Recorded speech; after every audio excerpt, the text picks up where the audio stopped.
L'avenir de Kylian Mbappé qui déchire la France et l'Espagne, Sergio Agüero à la rescousse de Lionel Messi, Jean-Michel Aulas qui évoque les dossiers chauds de son club ou encore l'Olympique de Marseille en barrage de la Ligue Europa Conférence. On en parle tout de suite dans le journal de Made in Foot.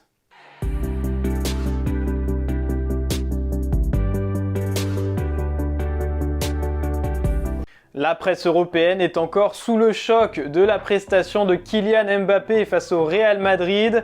Le Français fait toujours la une des quotidiens en Europe avec cette question: que va-t-il faire la saison prochaine? Eh bien, le Parisien, dans son édition du jour, l'incite ouvertement à prolonger pour que la France puisse encore profiter du meilleur joueur du monde. Selon le journal, un départ au Real Madrid serait un véritable crève-cœur pour le public français.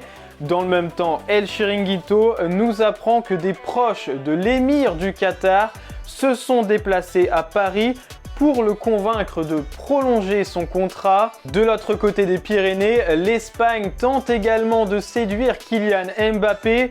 Le quotidien AS fait de nouveau sa une sur le numéro 7 parisien avec ce titre: le nouveau roi. L'international tricolore reçoit les louanges de Robert Lewandowski qui n'a aucun doute sur le fait qu'il marquera l'histoire du football.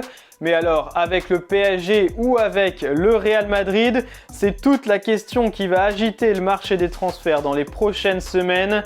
Pour Thierry Henry, c'est déjà une certitude: Kylian Mbappé ne restera pas au PSG la saison prochaine, car selon lui, le club de la capitale ne lui a pas assez montré d'amour. Maintenant, une autre équipe l'a fait et on ne sait pas encore laquelle. Alors, où jouera Kylian Mbappé la saison prochaine? Eh bien, il n'y a que lui qui a la réponse actuellement. Et faute de pouvoir recruter Kylian Mbappé, Florentino Pérez va-t-il se rabattre sur Mauricio Pochettino? C'est la rumeur un peu folle qui nous arrive d'Angleterre et du média The Independent, qui affirme que le président madrilène a été impressionné par la prestation de l'équipe parisienne.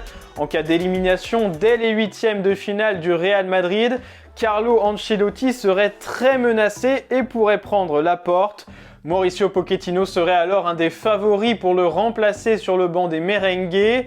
Pour rappel, il est également dans le viseur de Manchester United pour la saison prochaine, alors que le PSG pourrait faire venir de son côté Zinedine Zidane. Le jeu des chaises musicales chez les entraîneurs peut commencer.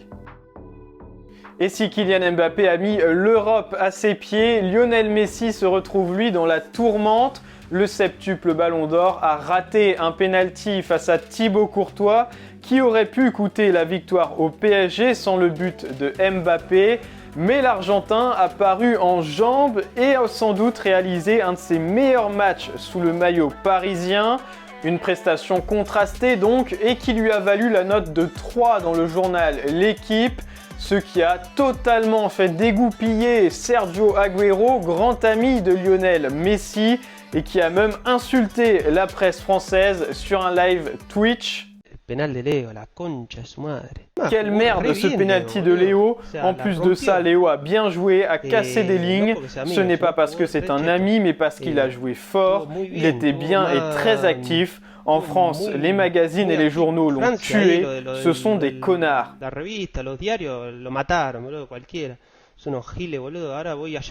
Un avis bien tranché. Et vous, qu'avez-vous pensé de la prestation de Lionel Messi face au Real Madrid? Dites-le nous dans les commentaires. Ndombele, Cacré, Cherki, Gonalon, Jean-Michel Aulas avait beaucoup de choses à dire devant la presse ce mercredi. Le président lyonnais a fait le point sur les dossiers chauds de son club, à commencer par les prolongations de contrat de Maxence Cacré et Ryan Cherki.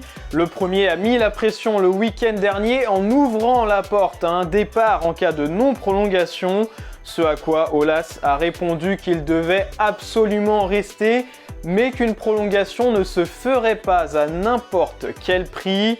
Même discours pour Ryan Cherki puisque le boss lyonnais veut absolument boucler sa prolongation le plus rapidement possible. Les deux joueurs sont sous contrat jusqu'en 2023. Et concernant Tanguy Ndombele, Aulas s'est dit prêt à lever son option d'achat qui a tout de même été fixée à 65 millions d'euros par Tottenham, mais à une condition, remporter la Ligue Europa en fin de saison.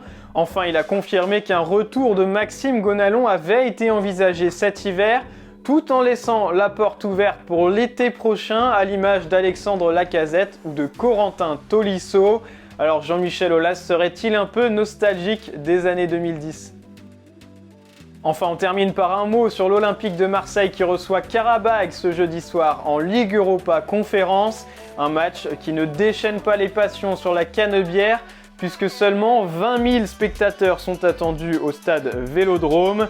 Une affluence très faible alors que l'OM peut clairement prétendre à la victoire finale dans cette compétition, surtout que les joueurs de Jorge Sampaoli ont désormais un statut de favori. Et voilà, c'est tout pour aujourd'hui. Merci de nous avoir suivis. N'oubliez pas de vous abonner à notre chaîne YouTube et de liker cette vidéo. Et on se retrouve bientôt pour un nouveau journal de Made in Foot.